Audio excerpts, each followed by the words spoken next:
This podcast is presented by Castrol Edge Euro, the number one brand recommended by technicians in Europe. Did you know that almost 50% of European vehicles in Canada come factory filled with Edge Euro?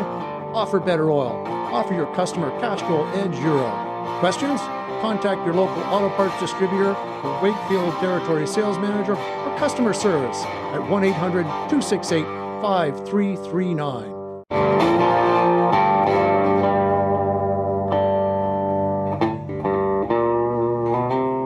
Welcome everyone to the podcast. It's Andrew Ross, your host.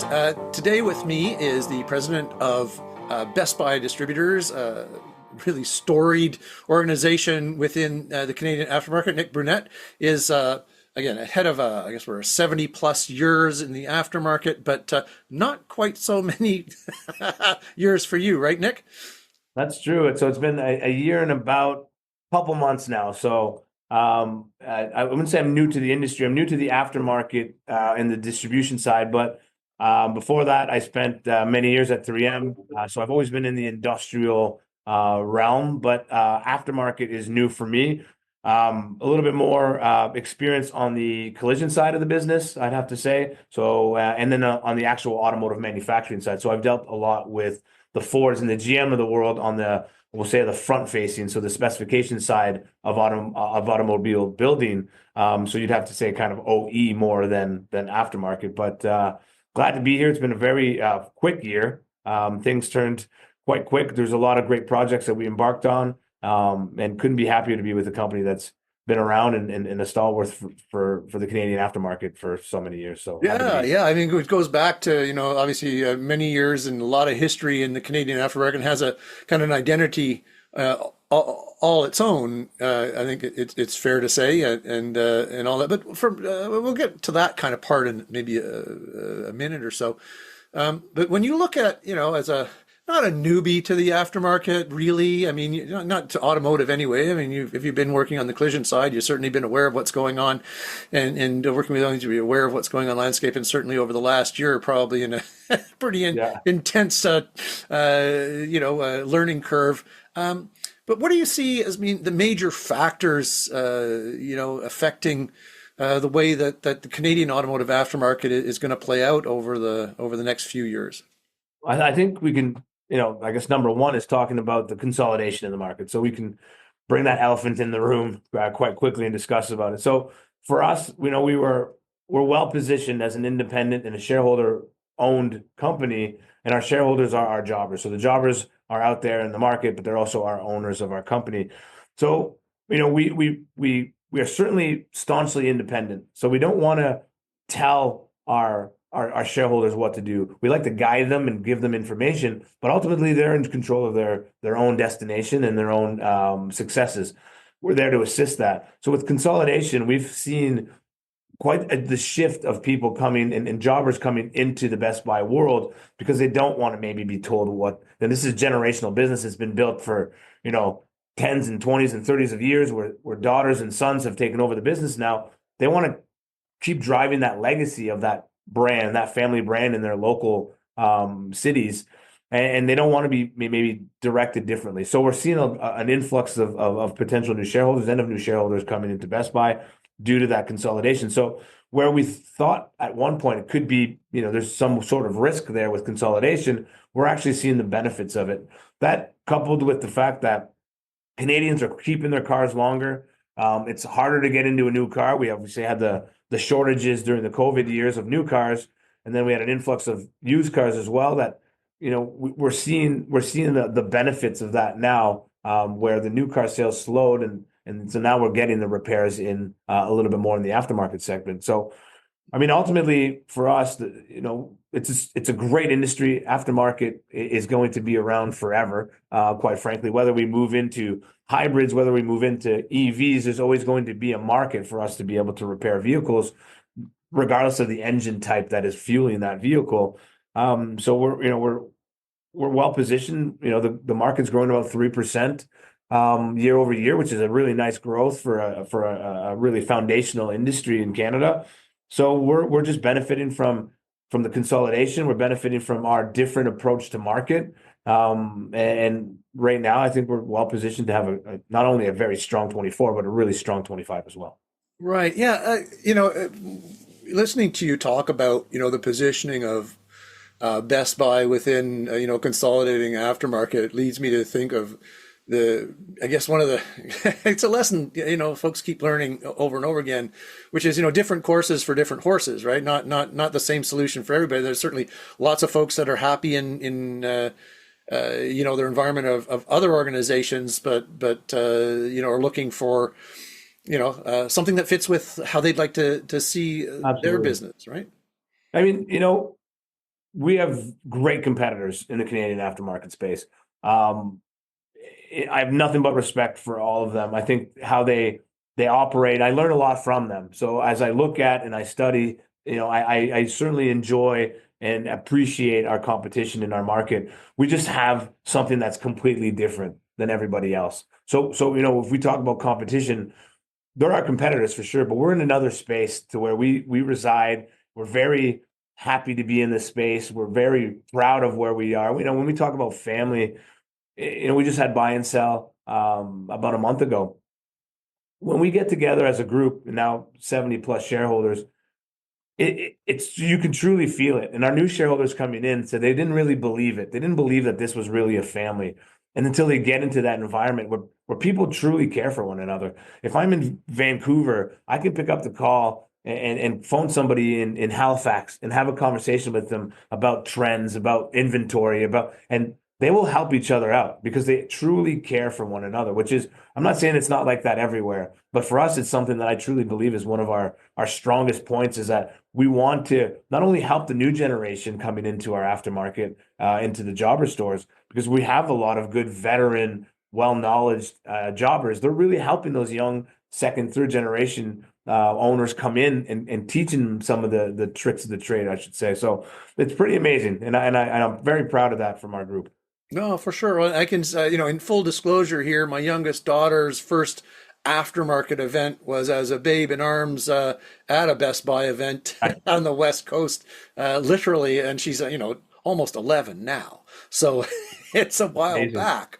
But yeah, and again, not the only kid in the room, right? So this Yeah, that's absolutely so people true. do And treat it then like we see family, and, those and that is generations. something that, again, it's not exclusive to aftermarket organizations, but it is something that I think is, without sort of playing favorites here, it's really readily apparent that kind of family treatment aspect Yep, to the Best Buy community. Uh, that I've noticed over the years, and it does set it apart to some extent from some of the other organizations, as excellent as they may be in delivering for their customers. So absolutely. so I guess that's my next point. I mean, it's all great to have um, good warm feeling about your fellow shareholders and fellow jobbers, but you still need to be able to deliver the products and programs for the market, right? So, what do you see as being, strengths for an organization like Best Buy in terms of what it brings actually to the market for its customers as well? Yeah, I mean that's a good point. I mean, obviously, family can only take you so far. So then the intelligence and the data part has to come into the purchasing department and our purchasing team to really focus in on data. So data-driven decisions. We're moving the organization from I think to I know. So using data to power those decisions every single day.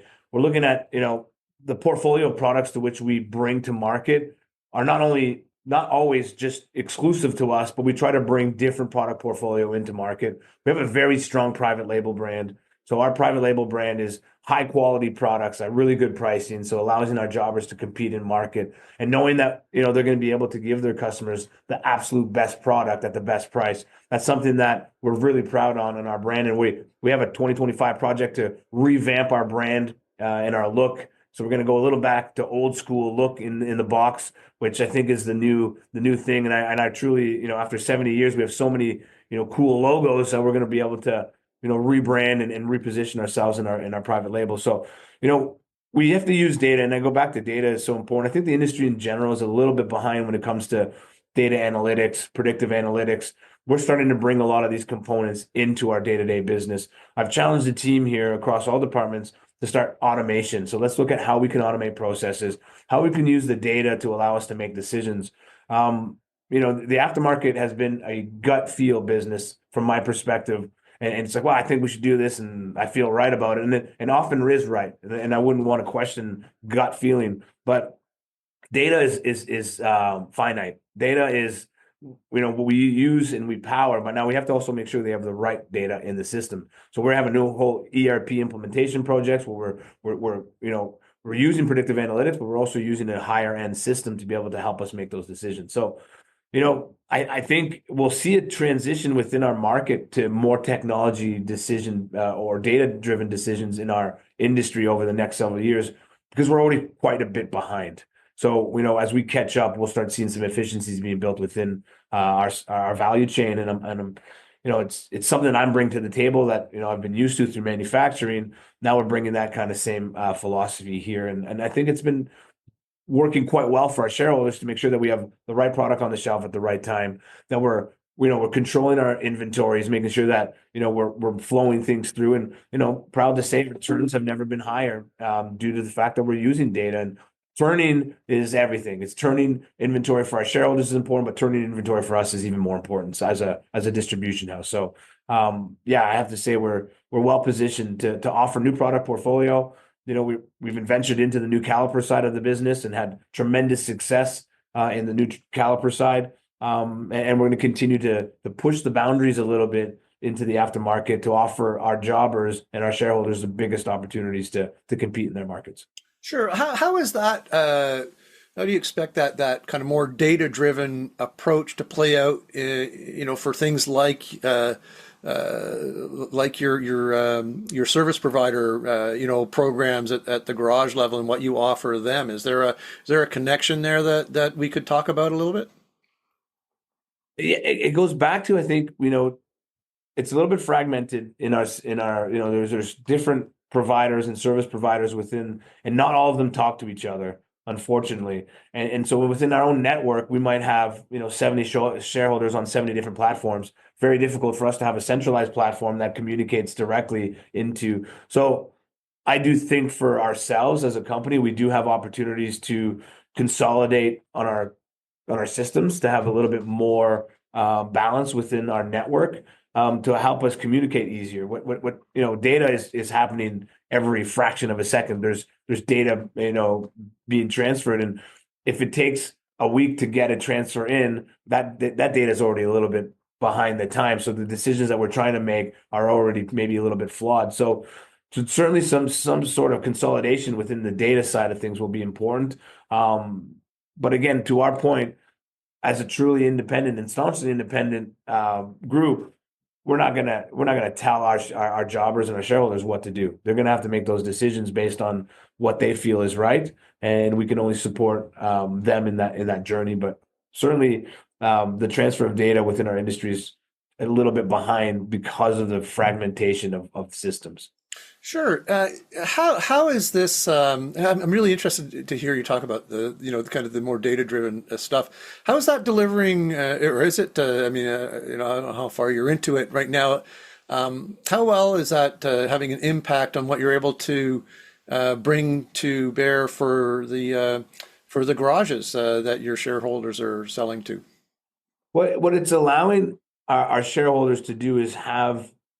And this isn't broad based. This is selective in some maybe higher population areas, but it allows them to have the right portfolio of products for their region, their area. For example, if I'm in the GTA East, well, my car park is much different than it might be in the Oakville area. So what we're trying to do is pull that VIO data specific onto postal codes and say you should probably have this portfolio. So we're offering, if I'm a smaller size jobber, a medium size or large size jobber, here's a portfolio you should have in bearings to cover your car park in your region. And we're doing this across the country for all of our different shareholders to allow them. Now we're just giving them the information. We're giving them the opportunity. And if we introduce a new line, here's the top 25 that it's going to move in your region. Well, guess what? That top 25 is completely different than the 25 in Vancouver. So we're cognizant of that. And as we expand our DC footprints, we're not going with one size fits all. We are actually going with specific product portfolio for specific DC market and allowing that DC to flourish with the portfolio that it needs to be successful, which could be completely different than what we carry in Mississauga and completely different than what we carry in Montreal. We want to make sure that every region has its resources. In the past, it was, well, here's the Canadian data. And we didn't have a lot of Canadian data. It was American data. And then it was, well, here's some data for Canada. And it was obviously broad based and wasn't specific. Well, we're seeing that change. So that's a really huge and positive change for us, where we're getting the data that is really specific to postal code. Not 100% perfect yet, but we're seeing the more that we use it and the more we refine it, the more accurate it becomes. So we're pretty bullish on continuing to use that data to support our jobbers so they have the right inventory at the right time. And that's what's important. Yeah, I And then mean, it goes to the garages, right? sure, of course. Yeah. I mean, they're taking advantage of it. And, most of the time when I've spoken to anybody, about the relationship with the job, or what they really want is to be able to, whether it's pick up the phone or plugging in an online order the night before, they just want to be able to get the part that they need to fix the car. Like it's very, It's on I the know there's light. a lot of You're 30 minutes complication that away. could go into it. It's very simple execution. Yeah.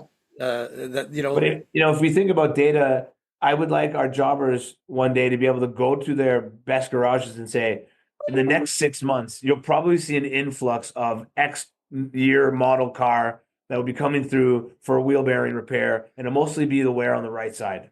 So they start preparing themselves to be okay. Well, and I'll see, like, let's see where that happens, and that our jobber then is bringing in the inventory. So when that call comes in, 20 minutes later, that part's in, and it is the right side of that XYZ model that's being repaired. Now we're not there, but my kind of future goal is that we're ahead of it. We're not chasing. We're not looking to go and get a part. The part's already there because we know it's coming.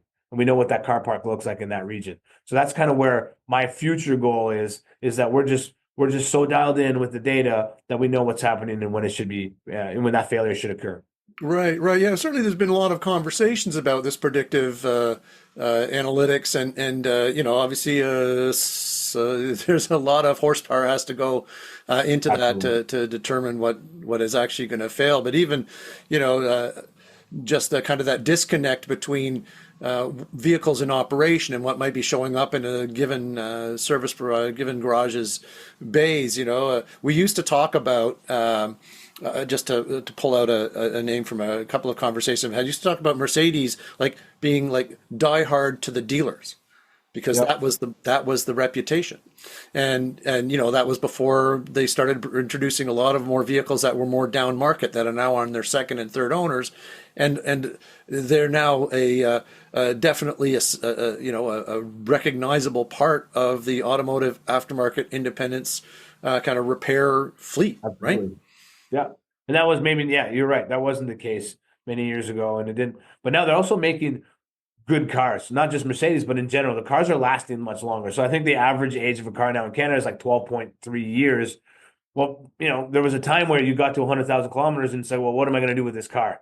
Because it's probably not going to be, it's not going to make 120. Now you can see cars that are 200 and 250,000 kilometers. So that, that's that third owner doesn't maybe have the means to go to a dealership, and the dealership may not have those parts available either. That's where our market comes in, and we have the specialized. So if we can, again, back to your VIO, that's a good point. Like VIO doesn't always tell the true story because it's repair rates. Because you can have, okay, we have 100,000 of these cars in our region, but if they're not being repaired and they're so reliable, then that's pretty irrelevant data. It's good then that we know that it's there. So they might need tires and they're going to need brakes and they're going to need, at some point rotors, but they might not need, structurally big pieces that, we'd have to have in stock. So these are the things that we need to continue to contend with. And I think this is a journey. I use journey very lightly because this is not something that we'll solve in the next 12 months, but this is something that I think our industry will continue to get better at as we, get into the 5 and 10 year kind of horizons. Yeah, it'd be super interesting to envision Joe or Jane driving a public Canadian showing up at their local garage and the service advisor saying, "We've been expecting you." Yeah. Right. Well, I mean, that's where when you look at the data of vehicles, that's where it's at some point it's going to say your back wheel bearing will be due for, an X amount of kilometers. So yeah, we're gonna that'll get there. I think the industry will push ourselves there, and then we just need to be receptive to being able to to be ahead of that change. So it's interesting times across all industries. It's a really interesting time what data and what predictive analytics can do for our businesses. It's not to replace people. And I think that's some of the, a fallacy that people say, well, it's going to change. We're going to lose our jobs. I think what we're going to be able to do is be more efficient at our jobs, number one. And then number two, allow us to do other activities that are maybe more relevant to our businesses. Give us more time on strategy. Give us more time on people management rather than process management. And I think that's where we'll be able to reallocate our time to be more efficient as a company and as an industry as well. Sure. I mean, just in the kind of larger way, you don't want to have a bunch of products sitting on a shelf that are for vehicles that aren't in need of repair or are in the wrong locations, and we're going to need to be super efficient to provide that value for the aftermarket to the driving public, right? Absolutely. Good stuff. All right, Nick, thank you so much. It's been really interesting. Just as I sort of exit here, it occurs to me that one of the best kept secrets is the sophistication that an organization like Best Buy is bringing to bear for its shareholders. It may be all warm and fuzzy and family, but they got the data and the horsepower on the tech side too. Really looking forward to seeing how this all plays out, both for the overall aftermarket and for Best Buy in particular. Thanks, Nick, for joining me on the podcast. Thanks for everyone else for listening. And we'll catch you next time on the Great Canadian Aftermarket Podcast. Thanks so much.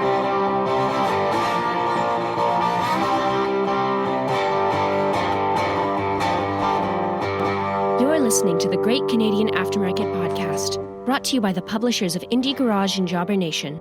Connect with us online at indiegarage.ca and jobbernation.ca, a brand of Chat Integrated Media.